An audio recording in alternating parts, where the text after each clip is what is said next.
নমস্কার বন্ধুরা, welcome to Shampa's kitchen. যারা ডায়েট করেন তাদের সবসময় একটা চিন্তা থাকে সন্ধেবেলায় কি খাবো।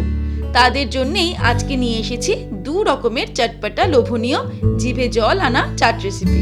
তাহলে চলুন শুরু করি। সবার প্রথমে আমি নিয়ে নিয়েছি 200 গ্রাম ছোলা। ছোলাটাকে 2-3 ঘন্টার জন্য জলের মধ্যে ভিজিয়ে রেখেছি। এবারে এটাকে সিদ্ধ করে নেব। তার জন্য একটা প্রেসার কুকারে ছোলাগুলোকে নিয়ে নেব আর একটা সিটি দিয়ে সিদ্ধ করে নেব। আপনারা চাইলে কাঁচা ছোলা দিয়েও একই রেসিপিটা করতে পারেন। সিদ্ধ করা ছোলাগুলো একটা বোলের মধ্যে নিয়ে নেব। এর মধ্যে দিয়ে দিচ্ছি কুচানো পেঁয়াজ, একটা পেঁয়াজ কুচিয়ে নিয়েছি সেটা দিয়ে দিলাম। অর্ধেকটা পরিমাণ টমেটো কুচিয়ে নিয়েছি সেটাও দিয়ে দিলাম। কিছুটা পরিমাণে শসা কুচি দিয়ে দিলাম। দিয়ে দেব ভাজা মশলা 1/2 টিস্পুন। ভাজা মশলাটা আমি গোটা জিরে, শুকনো লঙ্কা, গোটা ধনে আর গোটা মৌরি শুকনো কড়াইতে ভেজে নিয়ে গুঁড়ো করে নিয়ে ভাজা মশলা তৈরি করে নিয়েছি। দিয়ে দিচ্ছি বিট নুন, স্বাদ অনুসারে দিয়ে দেব। আমি 1/3 টিস্পুন দিলাম। 2 কাঁচা লঙ্কা কুচিয়ে নিয়েছি সেটা দিয়ে দিলাম। দিয়ে দিচ্ছি তেঁতুলের চাটনি 2 টেবিল স্পুন মতো। আপনারা তেঁতুলের চাটনি অ্যাভয়েড করতে চাইলে পাতিলেবুর রসও দিতে পারেন। সবশেষে দিয়ে দিচ্ছি 1 মুঠো ধনেপাতা কুচি। তারপর একটা চামচ দিয়ে সবকিছুকে ভালো করে মিক্স করে নেব। তাহলেই আমাদের ছোলার চাট একদম রেডি। যারা ডায়েট করছেন সন্ধ্যেবেলার জন্য এটা একদম পারফেক্ট একটা টিফিন রেসিপি।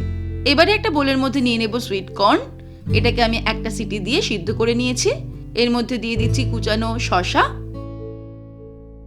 দিয়ে দেবো কুচানো পেঁয়াজ, একটা পেঁয়াজ কুচিয়ে নিয়েছি। দিয়ে দিচ্ছি টমেটো কুচি, টমেটোর দানাগুলো ফেলে ছোট ছোট করে কুচিয়ে নিয়েছি টমেটো একটা। 2 কাঁচা লঙ্কা কুচানো দিয়ে দেব। গোলমরিচের গুঁড়ো দিয়ে দেব 1/4 টিস্পুন। দিয়ে দিচ্ছি বিট নুন, স্বাদ অনুসারে অ্যাড করব। আমি 1/3 টিস্পুন মতো দিলাম।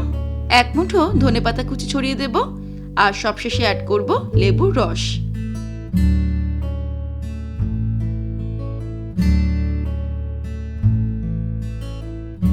তারপর একটা স্পুন দিয়ে ভালো করে এটাকে মিক্স করে নিলেই সুইট কর্ন চাট রেডি হয়ে যাবে আমাদের সন্ধ্যেবেলা টিফিনের জন্য। ব্যাস তৈরি হয়ে গেল যারা ডায়েট করেন তাদের জন্য সন্ধ্যাবেলার দারুণ চটপটা লোভনীয় 2 রকমের চাট রেসিপি। রেসিপিটা কেমন লাগলো আমায় কমেন্ট করে জানাতে ভুলবেন না। আর ভালো লাগলে লাইক ও শেয়ার করার অনুরোধ রইল।